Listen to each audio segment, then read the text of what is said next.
Pagod ka na ba gumawa ng content? Dahil nga 0.00 lang din naman ang earnings na kahit pa 5 hanggang 6 ang pinopost mo sa araw-araw? Na kahit pa consistent ka sa pag-upload ng mga original content, pero bakit walang pumapasok na earnings? Yung tipong ang dami-dami ng followers mo, pero wala pang 100 ang views mo.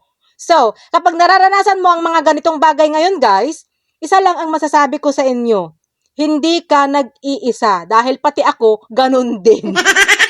Kaya panahon na siguro guys para tumigil na tayo sa paggawa ng content.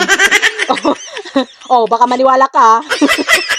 Dapat kahit wala tayong views guys, kahit wala tayong earnings, dapat tuloy-tuloy lang. Sabi nga nila matira ang matibay. Dahil kapag sumuko ka, talo ka.